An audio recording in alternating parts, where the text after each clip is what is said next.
Welcome back to College Football Live. There's a reason programs make change, and generally it's not because they're at the top of the list in a lot of these categories. That is certainly the case for Colorado, and of course they did make a change, and they're opting for Deion Sanders, Coach Prime, as we've been calling him, to take over as their new head coach. And look, you know what, Luke, here's what I'll say. It's certainly been no shortage of talk about this program since the decision, and that in part and parcel is part of what Deion Sanders brings. But what's your take on this fit for Colorado and Coach Prime? I'm really curious to see if the university is going to hold true to its word and change their incoming transfer restrictions that they've had up until this point. Essentially, if there's not a major at the University of Colorado that a player at another school was majoring in, if that player transferred in, you couldn't accept the credits towards graduation. And that put huge handcuffs on really Colorado's ability to compete in the transfer portal era. That has to change in order for Deion Sanders and his staff to have a chance to build this roster, because it can't all come through the high school ranks. They're going to have to make some immediate moves in the transfer portal, and they've got to go out and compete against their competitors and be on a level playing field when it comes to being able to admit guys into school. That's critical. If that happens, then I think this has a tremendous opportunity to be ultra successful. And listen, you got a quarterback in Shedeur Sanders. He was a Power 5 prospect coming out. He's already sent a message to the rest of the roster that if you're not willing to compete, you might as well jump in the transfer portal right now. So the foundation is being laid. It'll be interesting to see if the university is as all in as they're saying they are. Well, you're right. If you didn't see Coach Prime's opening remarks to his team, it was clear. Number one, I come with my quarterback, and I come with a whole lot of other things. If you don't like it, you can move on. And, Roddy, obviously Colorado fans excited and certainly intrigued by this hire. On the flip side, though, Jackson State, I'm sure, wishes this were not the case. Where does this leave Jackson State? Yeah, it's a great question, Wendy, because I think overall you've seen the improvements from a facility standpoint at Jackson State. You certainly saw College Game Day was at Jackson State this year, and it wasn't just because of the success of the football team. It's because of the magnetism of the head coach, and it made for good TV, a great spectacle, which then raised the level and the profile of SWAC football to the point where it was in the consciousness of every football fan across the country.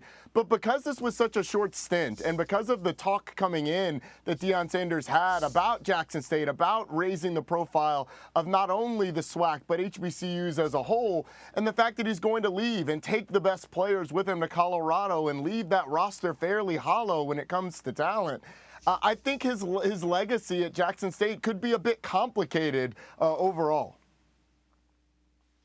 All right, well, one thing we do know, Roddy, is that he was successful while he was there, and also previously, if you take a look at the resume that Deion Sanders has put together, he went 27-5 in 3 seasons, included the undefeated 2022 year, which made the Tigers the first SWAC team to finish undefeated since 1991 Alabama State. So this worked while it did. Tiffany Green and Jay Walker back with us. They covered the HBCUs. They've certainly covered numerous Jackson State games, spent a lot of time with Coach Prime.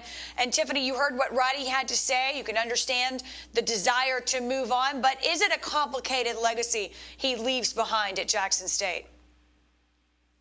Well, I think so, and you've heard it from the polarizing opinions around Coach Prime's decision. Why? Because Deion Sanders had started a great work. It had begun in Jackson and reinstilling hope, bringing a program that had a rich tradition back to prominence. And so they took a chance on him, who had never coached before in the college ranks, and gave him an opportunity. And in return, he helped to elevate the media attention, bring facilities, but he also showed the possibilities of what could happen for HBCU athletics when given more attention and when given the resources. He talked about the paradigm shift of bringing players there, top 5 recruits. We saw that, and unfortunately, we see some of them potentially exit with him as well. I think that left maybe a sour taste or maybe some unfinished business in the minds of some HBCU fans. And complicated, I think, is an understatement. I mean, we follow this all the time, and on the field, obviously, you can't debate what he did. Phenomenal job. They're competing in the SWAC, and they're going to make it to their 2nd consecutive Cricket Celebration Bowl, which is phenomenal. Nobody saw it coming that soon, but it's the manner in which he came in, singing the praises, telling guys, hey, you can make it to the pros from an HBCU. I'm all in.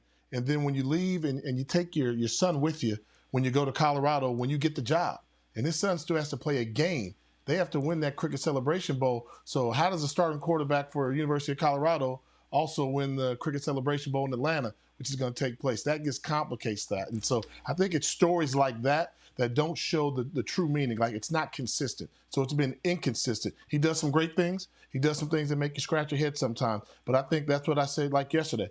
That's Prime being Prime. But I think on the field, he'll go down as a very successful coach at Jackson State for an HBCU. The spotlight has been tremendous, shined on all these institutions. But where's that legacy go now is a big question. Thanks for watching ESPN on YouTube. For live streaming sports and premium content, subscribe to ESPN+.